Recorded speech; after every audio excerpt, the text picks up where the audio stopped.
Coughing is not a language. Coughing has meanings that could apply anywhere, virtually anywhere in the world, and doesn't say anything, doesn't have language. Indeed, has a meaning, but it's not a language. And the meaning is virtually similar, maybe even the same everywhere in the world. Means authority. When you hear coughing, someone coughing, older or younger, usually older, it means that you have to just behave yourself, or you've been doing wrong, or you have to just be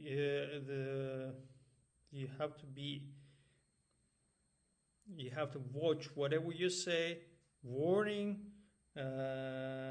or be ready, behave yourself, or oh, did you hear me? I'm here. You didn't hear me. That's not a warning. But still, more or less, all these sounds and meanings around coughing that spans from authority. Let me just say, spans from warning to behaving, or to watching the language, or just wake up that I'm here, or something like that. These meanings are more or less could be conceived with one meaning, one bigger meaning of authority. And there's authority. Coughing has the authority, and this authority might just mean a few senses. Could be warning. Let me just say. Could be warning anywhere in the world, without language or without using words and meaningful language. Warning. Oh, did you hear me? I'm here. And so on and so forth. So coughing, it's supposed to have authority. But the question is, who's coughing? Who is coughing? I mean, does coughing make you an authoritative individual or not? Or do you think that in coughing you got authority?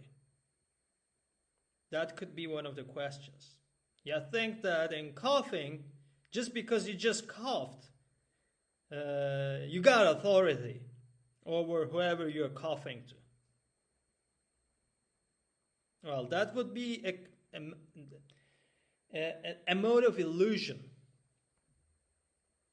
a mode of self-deception. Why? Because you think that in coughing made you someone with authority vis-a-vis whoever you just wanted to cough at. Well, because of this strong authoritative senses of coughing, anywhere in the world, the uses of coughing might just make this psychological illusion for whoever is coughing, illusion of being authoritative, having a say on something, even if you do not have the authority to do so. You just trap you into the idea that in coughing you might have the authority. That might mean a few things, and that are not, that cannot be uh, fully expressed with language.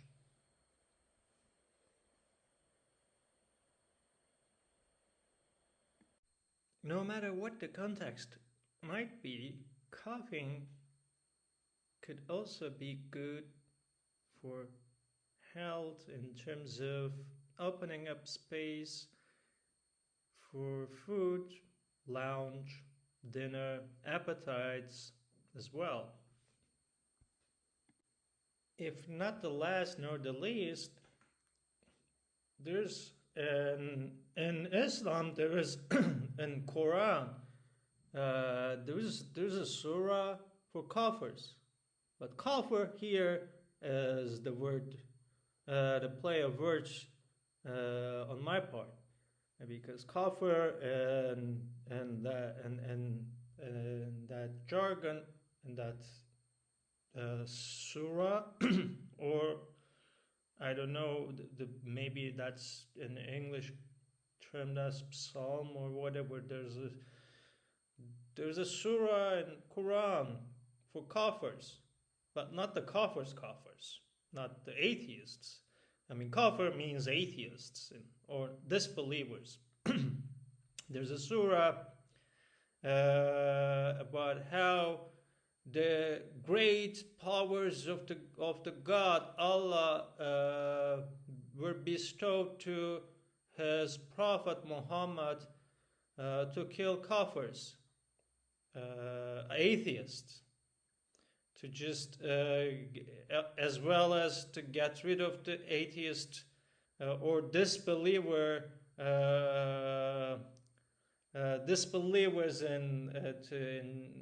to use the term, and that included a lot of non-monotheistic religious people as well. Not to say that the atheist in the sense that is used in today is rejects none of the gods. Not to say that a monotheistic God, but also the gods, pagan gods as well. So the atheism is all to do with not believing in that. But of course, at the time when that surah of kafirs were written down by probably a group of the Muhammad and his apostles or caliphates. He had a few caliphates and their followers, some of their followers, and made their own Islamic sections. And so probably they just sat down and on a table, just like they're doing in the modern world, and wrote down those surahs about the kafirs.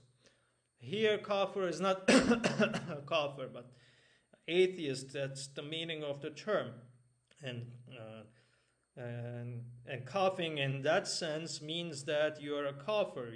It means that you're atheist, disbeliever. So me coughing at you means that I have, by the power bestowed on me through the means of God or Allah, I have this authority to cough because you're kafir. That would be one of the meanings of the semiotics of coughing. And well, of course, here the term is not English. Coughing is English, but cougher in English might sound like the whoever coughs is a cougher, but the term is used in the Old Turkish, if not, because I mean the term might be used before one of the terms that were borrowed either from the Arabic or Persian, one of those languages, I don't know. And in the modern Turkish, the term is atheist in Turkish as well, or Tanrı tanımaz.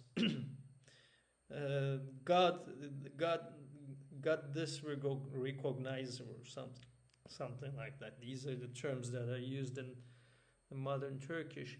But yeah, I mean the term still, I mean meaning is and also there is the surah about the kafirs, atheists, and Quran, full of hate of the time when it was written down. Of course, because there is no God, that surah was not sent by God, but was written down by the Prophet Muhammad and his caliphates and followers,